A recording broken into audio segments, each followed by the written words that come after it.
प्रिय मित्रों, जय श्री कृष्ण। भगवान कृष्ण कहते हैं, जीवन अपने उतार चढ़ाव के साथ बहती हुई नदी की तरह है। जैसे जैसे नदी आगे बढ़ती जाती, उसके रास्ते में पहाड़, जंगल, घाटियां, मजबूत चट्टानें, ऊंचाई और नीचाई जैसी कई बाधाएं आ जाती। जिस प्रकार बदलते भौगोलिक विशेषताओं के बावजूद नदी अविचलित रहती है, उसी प्रकार आपको अपने चारों ओर की परिस्थितियों की परवाह किए बिना अपने भीतर शांति बनाए रखनी चाहिए। भगवान कृष्ण की 21 स्वर्णिम शिक्षाएं, उनमें से सीख नंबर 3 बताता है कि अपने आप को हमेशा शांत रखें ताकि आप अनुशासन के साथ कुशलतापूर्वक कार्य कर सकें। भगवान कृष्ण कहते हैं, समानता का महत्व सीखो। जीवन द्वंद्वों की एक श्रृंखला है, सुख और दर्द, सफलता और विफलता। इनसे निपटने के लिए व्यक्ति को एक संतुलित दिमाग विकसित करना होगा जो सभी अनुभवों के माध्यम से शांत और स्थिर रहता है। सच्ची बुद्धिमत्ता चुनौतियों से बचने में नहीं, बल्कि शांत हृदय से उनका सामना करने में है। जैसे एक तूफान आकाश की विशालता को विचलित नहीं कर सकता, वैसे ही जीवन के तूफान आपके भीतर की शांति को नहीं हिला सकते।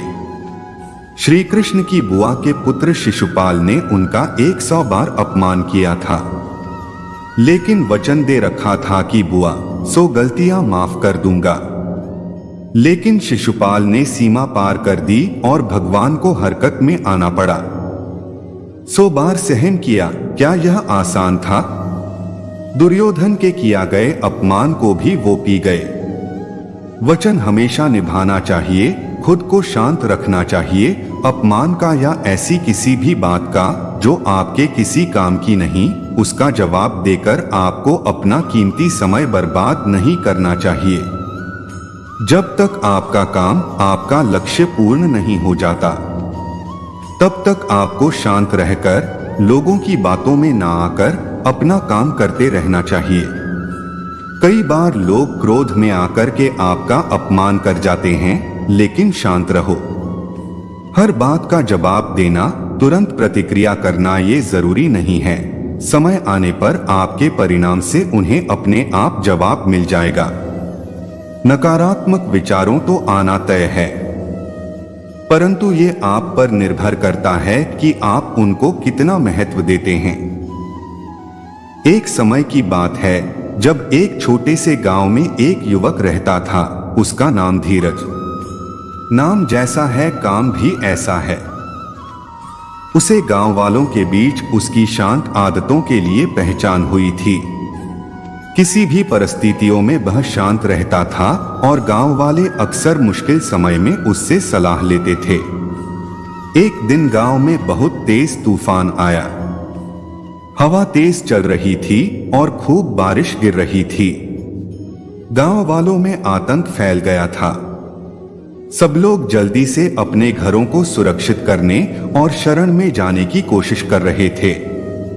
इस हलचल के बीच धीरज अपना घर से निकल पड़ा और लोग को मदद करने लग गया। उन्होंने गांव वालों से कहा, यह तूफान अस्थायी है, 1-2 दिन में खत्म हो जाएगा। इस दुनिया में कुछ भी स्थायी नहीं है। इस समय में एक दूसरे की मदद करना और शांत रहना बेहतर है। धीरज अचानक आए मुसीबतों के बावजूद विचलित नहीं था, परंतु मदद करने के लिए और उन्हें शांति में रहने के लिए उपदेश दिया था।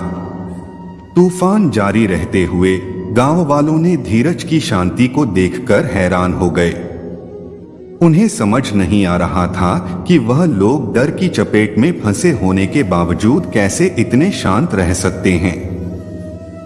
एक जिज्ञासु छोटा बच्चा चेतन नामक था, जो धीरज के पास आकर पूछता है, धीरज भैया, ऐसी स्थिति में आप खुद को इतना शांत कैसे बनाए रखते हो? धीरज मुस्कुराए और गांव के केंद्र में खड़ा एक मजबूत बरगद की ओर इशारा करता है।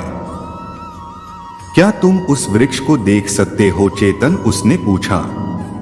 वह तूफान में भी मजबूती से खड़ा है क्योंकि उसके अंदर गहरी जड़ें हैं। समान रूप से मैंने खुद के अंदर शांति और सहनशीलता की गहरी जड़ें पैदा की हैं। जीवन में तूफान होते हैं मेरे दोस्त, लेकिन हमें उन्हें विनम्रता के साथ सहना सीखना चाहिए। हमेशा तूफान आएंगे, लेकिन तुम्हारी प्रतिक्रिया इनके माध्यम से तुम्हारी यात्रा को निर्धारित करती है। जब तुम खुद को शांत रखते हो, तुम एक तालाब की तरह बनते हो जो कि अपने चारों ओर की सुंदरता को तूफान के बीच भी दर्शाता है। दोस्तों, इस वीडियो में बस इतना ही। मैं आशा करता हूं कि आपने इससे जरूर कुछ सीखा होगा। मेरे वीडियो देखते रहें। फिर मिलेंगे एक नए वीडियो के साथ। तब तक अपना ख्याल रखें। आपका दिन शुभ हो। जय श्री कृष्ण। राधे राधे।